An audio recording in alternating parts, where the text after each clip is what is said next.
for employment. All the other times, it's not bragging. It's talking about what can be done when people work together.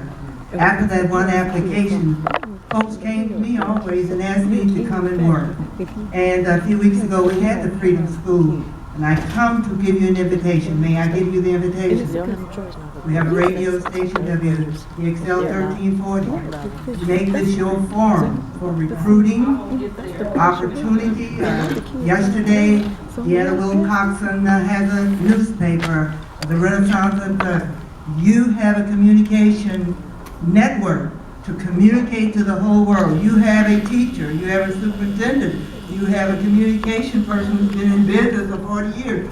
Look at this room. You have your powerhouse. Use us. Lastly, just a week and a half ago, I got a phone call from an editor in Virginia who says Mr. Robert Bob was coming up for an interview to be there next. And we need to continue to be vigilant and send a news messenger. I'm going to give you my email, my phone number. And I want to send it to that editor. It's never too late. Got a pencil? It's 313-864-7349. Call me. Come on the show. Call the editor. Let's stop just being talkative and let's do it. You have a teacher here that's going to volunteer more and more. I have been the executive of Hospitals of Metropolitan Detroit for 30 years. You can never find a dime where I took as a salary or even to buy gas on my car. I'm not bragging. I'm talking about let's use what we have. Young people that spoke this morning, I want you to come as our reporters. For 30 years, I volunteered at GPR with Dr. Banks. 9-10 today, 90% of those reporters came through Team Profile. That shows you that each one, teach one, train one, we can make it one. Thank you very much. Is there a response to her response? No. Hello, my name is Sharon Peters, and I have two things. One is I thank NEB and all the organizers for starting this with the Youth Speak Out. Sister Watson will know that at Michigan's Children, a statewide child advocacy organization that I used to head and she chaired the board, we started a program called Kids Speak. And we made legislators and department heads and the governor come and listen to young people. None of us listen to young people enough. That's right. These young people that talk, that's the accountability. When we listen, we go to rooms all the time. They're telling us what their plan is. They got these organizational charts and PowerPoints and all this, what they're going to do in the classroom. You get all that stuff. What you have to hear from is those kids who go into school and can't even get in because somebody's putting vengeance on them, keeping them, taking them to juvie instead of the classroom. We have to listen to our children all the time. And young ones, we had kids in the 5th grade who could come and eloquently tell policymakers what needs to be done. So that's the number one thing, and I'm glad that this started out with that. But the second thing I want to talk about is the sorry state of our school system. That's right. I want to go back a bit. In the 1990s, I was elected in 1993 to the Lansing School Board. I served as both its treasurer and its president.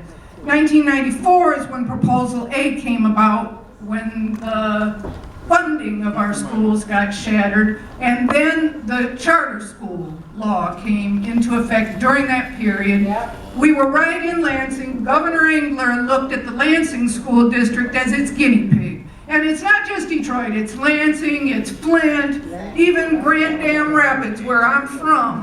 Our black kids all over the state, even in Republican areas, are suffering like this.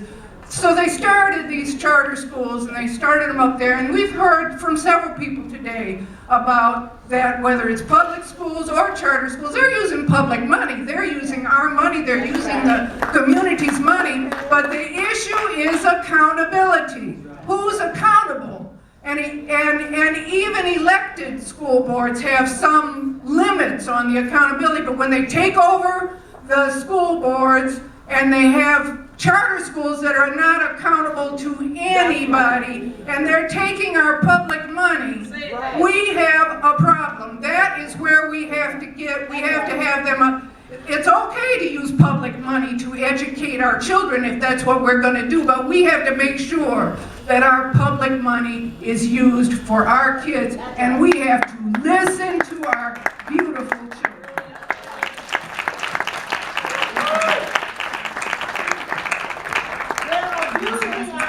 They're abusing our money. Understand that. Amen. Amen.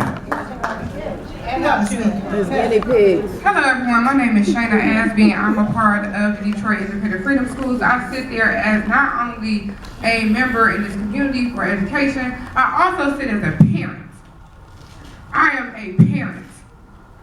And I am sick and tired of what I am seeing, not just in Detroit. I've lived in Charlotte, North Carolina, where the same thing is happening. I lived in Atlanta, Georgia, where the same thing is happening. I sit here representing Texas, where the same thing is happening. I am tired.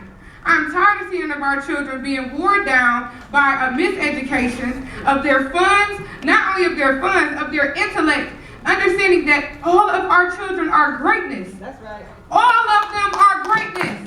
All of them. All of them. We always want to let somebody else down our children to tell them who they are when we already know who they are. Kings, queens. It's time for us to stand. I challenge everybody in this room to be a part of this movement. I know that's right. Everybody in this room, because it's not about us. It's not about the money. It's about our children. And if nobody stands up for our children, then what? Then what? What comes next after this? Because what we do today affects tomorrow. And our children are the today of tomorrow. It is time for us to stop playing, put away the toys, put away the games, put away everything else. Understand that this is a massive agenda from the top. From the top. Let's be real about it. From the top. We have to stop talking about, oh, this doesn't connect to the land, this doesn't connect to Detroit, this doesn't connect to the water, all of it connects. We have to stand up here and fight this together. It's going to be us coming together.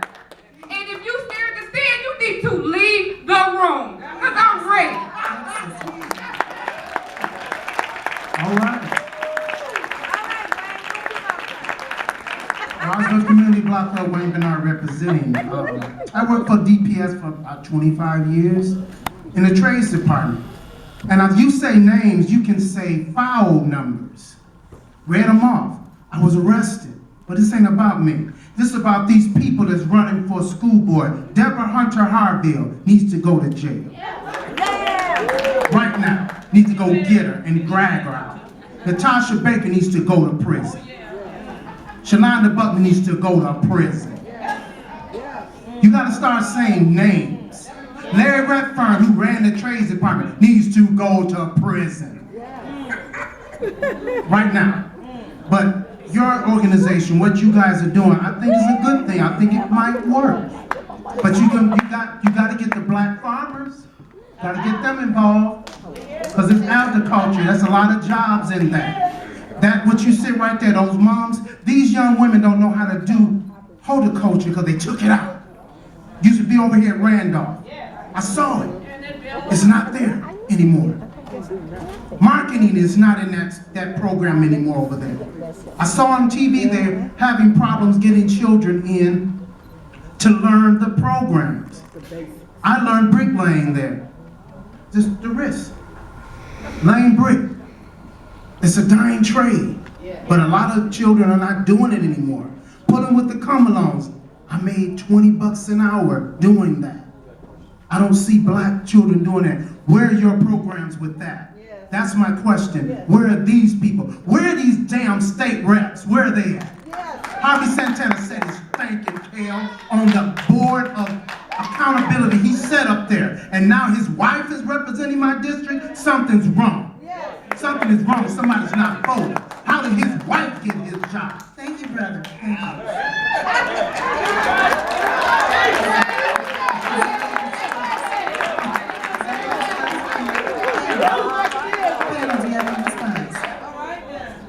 You couldn't say anything after that, right? All right. So, Hello, people. I am proud to be here. I am Professor Leonel Walters. I represent 3D printing and sculpting. This is what they call CTE with the governor's mouth, Career Technical Education. We need to have that in grade school. All around Detroit, the children will get a design drafting on a computer, 6 years of design. They'll start in 10th grade and they'll have 2 years of college. Our kids will not see that at all. I've had the pleasure of teaching 40 kids at Wright. I was set up to fail. I ain't having none of that. I brought 2 laptops from home. I taught the children yacht design with my 2 laptops and their digital projectors. Going back, the children said, where will you be at next semester? We want to follow you because you got the truth. I showed them they can make $60 an hour with a 2-year associate's degree in industrial design. The very next semester, they folded up right off and made a total cooking school for our children to be servants and not leaders. We stand here in the room of General Motors right now, and they give us nothing but General Motors is the Trojan horse, the elephant in the room. They have CCS, the College of Creative Studies, and the Trojan horse. They go into your neighborhood with world-class artists, but they cannot teach those children design. They have them doing plays, and they steal their raps and their rhymes, and they go back to class. And the school is full of rich Asians and whites, and I say that because I took the class called Professional Automotive Design, and they paid for the first semester for my portfolio. Then they found out I danced in this magic black skin. Then they flunked me from that class. I took the portfolio I made at the school and I talked to somebody in the Department of Labor. Now I'm a registered apprenticeship program for industrial design and an adjunct professor. How can I work in Detroit Public Schools without accreditation or a certificate? I'd like to go ahead and take these kids from the 21st century to the stars. Who's with me?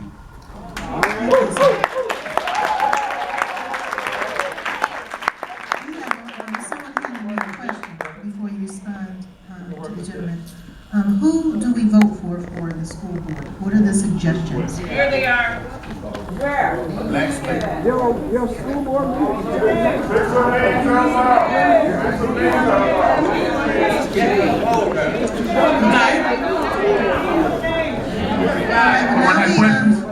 we vote for the school board? Are you going to respond before I go to If we don't vote for Iris Taylor, Kenneth Winfrey, All right. Excuse me, All sir. right, you all have been bamboozled long enough. There are only 12 people that has ever done anything for your children. The news media happens to let you know that these people that are on the board now are your enemy. They built a system up where they made you think that the people that are on the board were the ones doing you in. Every time they spoke, the Board of Education. Well, I got news for you. I ain't missed a meeting. I've worked with these people on lawsuits and everything. The people that they're finger pointing at are the people that work for your children. Even without the power, they stayed on board, they kept going, they went to court, they are still in court. They want them out. The only people that are running, that they're not sponsoring, I'm talking about the rich folks and the corporations and all these people, are on this poster. They are Dr. John Telford, he was put in place. Yes. Herman Davis. Donna Simpson. Elena Morano. Reverend David Murray. Ida Short. Yes. Londa Redmond. Juvette Hawkins Williams. Yolanda Peoples, who is a parent activist. Victor Gibson, who is a teacher retiree. Lamar Lemons and Patricia Johnson Singleton. Now, you may not like all these. I just put it out there because this is history. I just put it out there, and I do have things to pass out if y'all want a copy of it. You may not, you might say, I don't like that one. You can only vote for 7. And my advice is vote for less than 7, so you can block vote. But these are the only people, beware, the people that they put on the ballot, most of them are being paid to run so they can carry on the treachery of the governor and the mayor. Yes. And the one, and some of them are with this takeover stuff. Yes. The one person you should never vote for. Penny Baker. Is Penny Baker.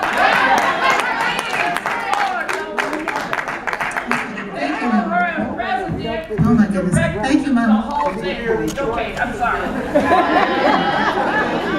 This is a hard job up here.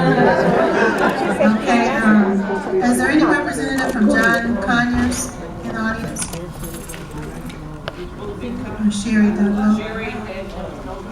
Ain't no state reps here, y'all. Okay, all righty. So we'll move along with our program. Elena Harada from the elected school board in exile has a few words to speak.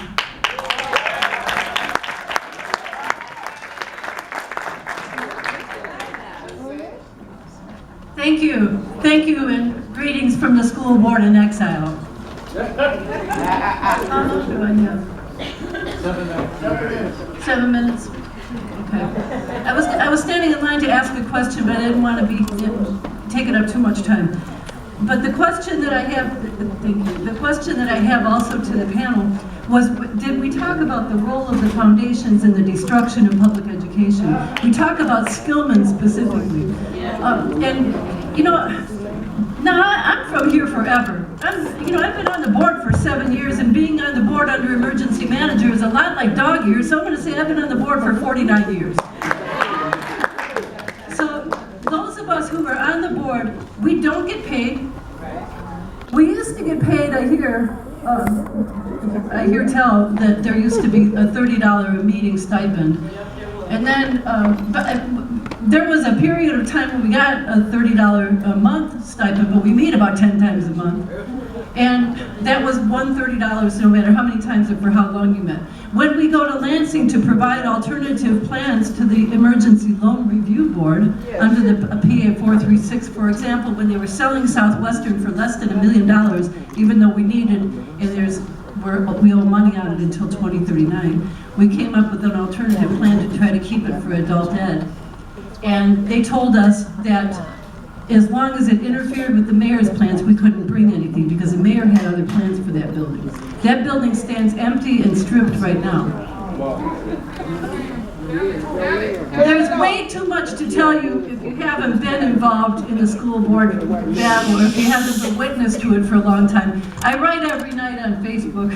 That's the official platform of the Detroit School Board in Exile, because they took us off the website and we have no newsletter, we have no budget. And Robert Bob, would you call him the human palindrome? Remember to put palindrome on the Freedom School curriculum.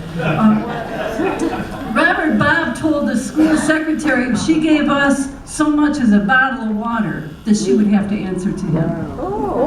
Yeah, that's it. They did hack our emails. They took us off our website, but I want to tell you something of the last week. I'll give you, 7 years is a long time. We filed one lawsuit after another. The judges are afraid of Snyder. So the judges do not ever go against anything that he did. So we have no relief in court. We have no relief at the ballot box because we did repeal Public Act 4. And now we have a situation where the corporations and philanthropists are basically buying the school board seats. So you can see Penny Baylor get on the board even though she stole money, everything that you can imagine, but there's no coverage of that. So basically the seats are being sold. And the school board members, and I'll speak for the other members in exile, we're not going anywhere. Without whom we wouldn't even still be on our feet. Without Helen, we wouldn't be here at all.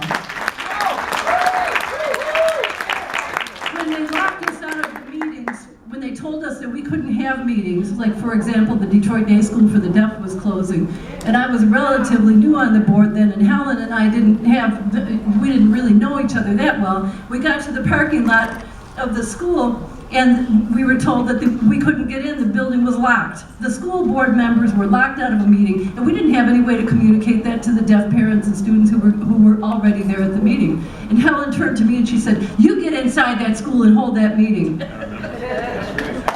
And it was visions of my grandfather telling me, "Don't come home without that diploma." So I went around to the side and I said to to the janitor guy at the back door. I said, "We're coming in here," and he said, he just looked at me and opened the door. We went around through the front. In the dark and in the cold, we held that meeting. And the Detroit Day School for the Deaf was closed despite our many efforts, and it was one of the heartbreaking things that we've experienced, along with Oakman Orthopedic. Schools where they didn't have anywhere else to go, and they closed those schools.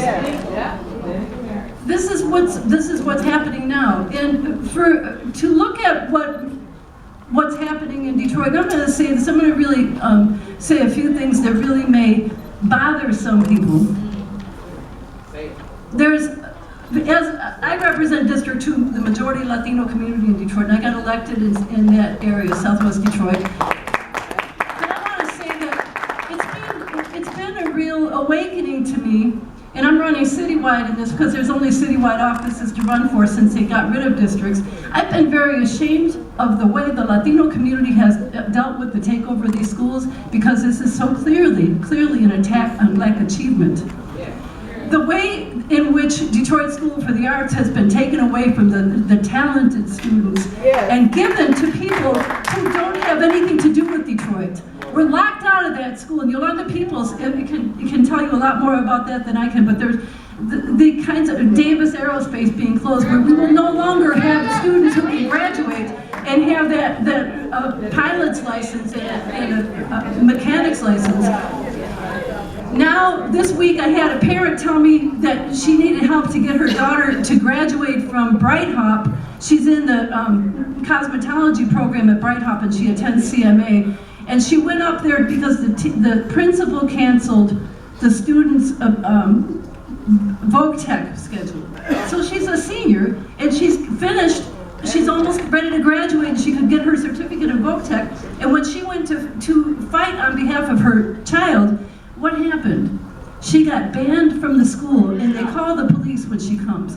Now, I want you to remember that and think of the newspaper narrative of that. Skillman says that there are no engaged parents in Detroit. I'll tell you what, if parents are engaged, they call the police on them. They call the police and have them removed. And Skillman controls the Detroit Parent Network. They're controlling who's going to be on this next board. They're controlling where schools are going to be built and where they're going to be closed, where the excellent schools are and where the failing schools are going to be. Skillman is the Trojan horse that we're talking about. I hope that anybody who's watching this sends it out far and wide. Skillman is responsible for the destruction of Black education in Detroit. Thank you.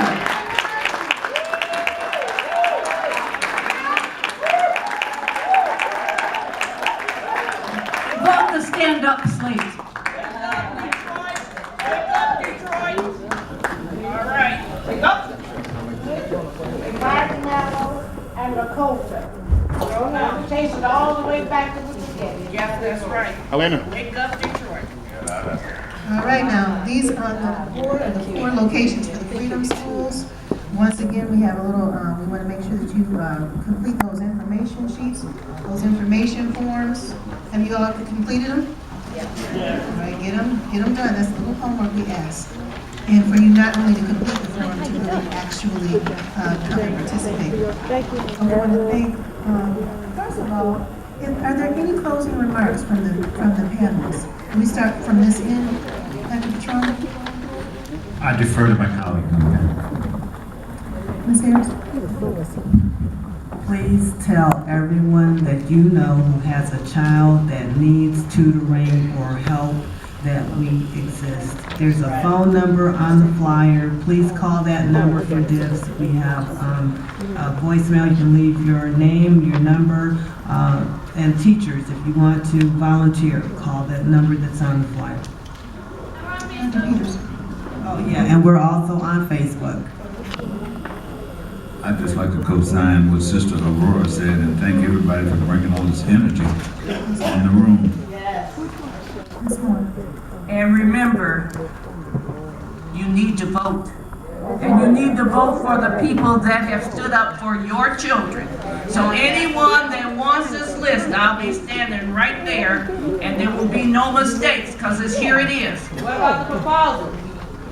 All the proposals are wrong except A. vote no on everything. If you vote on that millage and they close the school, who gonna get your money? That's right. Wait till we get in place and in control. That's Y'all right. gotta stop believing all these people that ain't for us.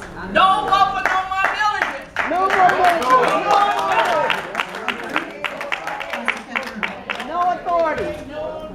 You ain't in control. One thing that's Yes, important in y'all about vocabulary. this movement is that we got to realize that our people been beat up for so long, so they need to see working examples. That's right. That's So right. as we continue to do this work, we become that example. Yes. We can't look in all these different places looking for somebody to save us. Come on. It's us in here that can become the working example. Okay, let's give the panelists